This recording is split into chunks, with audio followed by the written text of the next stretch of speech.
బంగాళదుంప నచ్చని వాళ్ళు చాలా రేర్గా ఉంటారు. అందరికీ ఇష్టమైన ఒక వెజిటబులే బంగాళదుంప.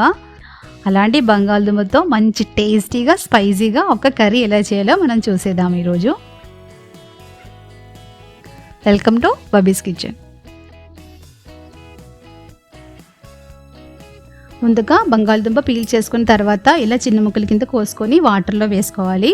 అలా వాటర్లో వేసుకుంటే కలర్ అనేది చేంజ్ అవ్వకుండా ఉంటుంది. ఇలా కోసుకున్న ముక్కలు అన్నిటిని కూడా ఒక డ్రై క్లాత్ మీద ఇలా వీడియోలో చూపించే ప్రకారంగా వేసుకోవాలి. అలా ఒక 2 నిమిషాలు వేసి ఉంచితే ఆ వాటర్ అన్నీ మనకి చక్కగా వాటర్ అంతా పోయి డ్రై అవుతుందన్నమాట. ఆ ముక్కలన్నీ కూడా అప్పుడు మనకి వేయించుకోవడానికి ఈజీగా ఉంటుంది.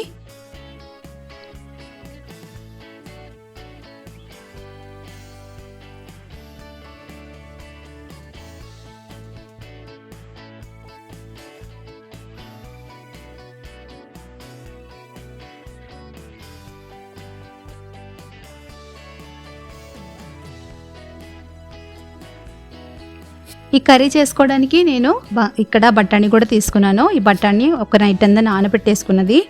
అది శుభ్రంగా కడిగేసుకొని ఒక కుక్కర్లో వేసుకోవాలి. తర్వాత అది ఉడికించుకోవడానికి కావాల్సినంత నీళ్ళు కూడా వేసుకోవాలి. ఇప్పుడు కొంచెం ఉప్పు కూడా వేసుకుందాము. ఇప్పుడు మూత పెట్టి 2 విసిల్ దాకా రానివ్వాలి. చూడండి, మన బఠానీ బాగా చక్కగా ఉడికిపోయింది. 2 విసిలే రానివ్వాలండి. ఎక్కువ విసిలు వస్తే మాత్రం బాగా మెత్తగా అయిపోతుంది.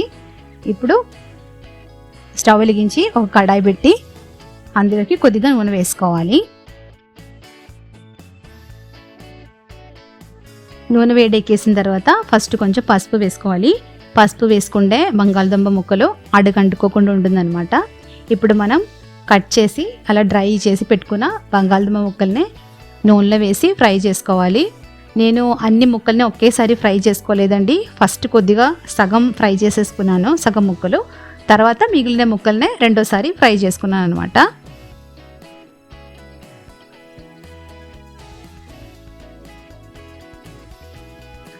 ఇప్పుడు బంగాళదుంప అన్నీ కూడా బాగా ఫ్రై అయిపోయింది.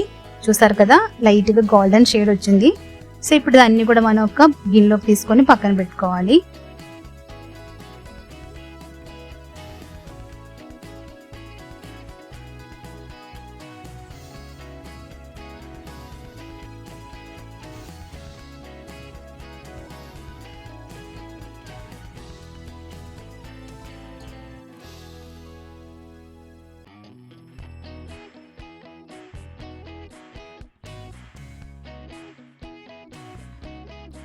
ఇప్పుడు మనం బంగాళదుంప వేయించుకున్న అదే నూనెలోకి ఉల్లిపాయలు కూడా వేసుకోవాలి. నేను ఇక్కడ 4 మీడియం సైజ్ ఉల్లిపాయలు తీసుకున్నాను. అలా సన్నగా తరిగిన ఉల్లిపాయలను కూడా వేసుకున్న తర్వాత దంచిన అల్లం వెల్లుల్లి కూడా వేసుకోవాలి. దాంతోపాటు 3 పచ్చిమిరపకాయలు కూడా చిన్న చిన్న ముక్కల కింద కట్ చేసుకుని వేసుకోవాలి.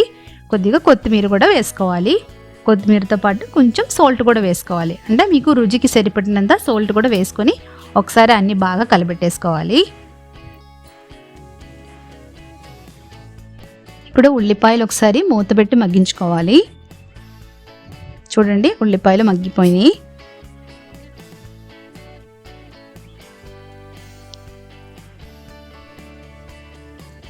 ముందుగా మనం వేయించి పెట్టుకున్న బంగాళదుంపల్ని కూడా వేసుకోవాలి. అలాగే ఉడికించి పెట్టుకున్న బఠానీలను కూడా వేసుకోవాలి. ఇప్పుడు ఇవన్నీ వేసుకున్నాక ఒకసారి బాగా అన్నీ కలిసిలా కలిపెట్టుకోవాలి.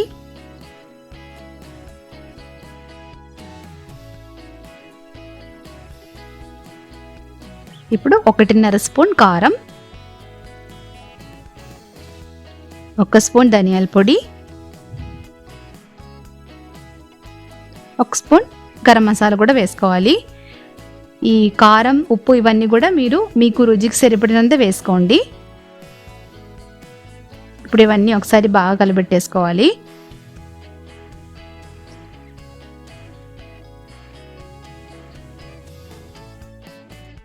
ఇప్పుడు 1 నిమిషం అలా మూత పెట్టి మగ్గించుకుందాము.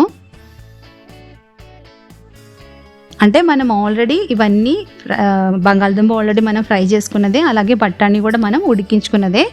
అయినా కూడా ఈ కారాన్ని మసాలా అన్నిటిది కూడా పచ్చి వాసన పోవడం కోసమని మనం అలాగ 1 నిమిషం మూత పెట్టి ఉడికించుకోవాలన్నమాట.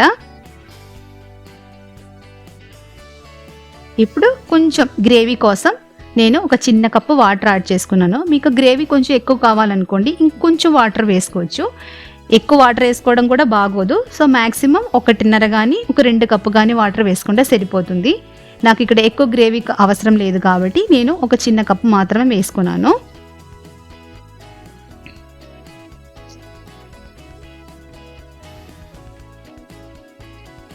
ఇప్పుడు మరోసారి మూత పెట్టి ఉడికించుకుందాము. అంటే మనం ఇందాక వాటర్ వేసావు కదండి, అవన్నీ కొంచెం డ్రై అవ్వడం కోసమని. చూడండి, ఆలు బఠానీ కర్రీ రెడీ అయిపోయింది. చాలా టేస్టీగా స్పైసీగా ఉంటుందండి ఈ కర్రీ.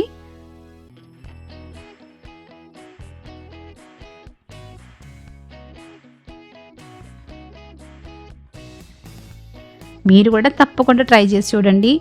చేసిన తర్వాత మీకు ఎలా కుదిరిందో అనేది కామెంట్ బాక్స్లో తెలియజేయండి. మీరు మన ఛానల్ని ఫస్ట్ టైం చూసేవారైతే మాత్రం సబ్స్క్రైబ్ చేయడానికి మర్చిపోకండి. Thank you so much for watching.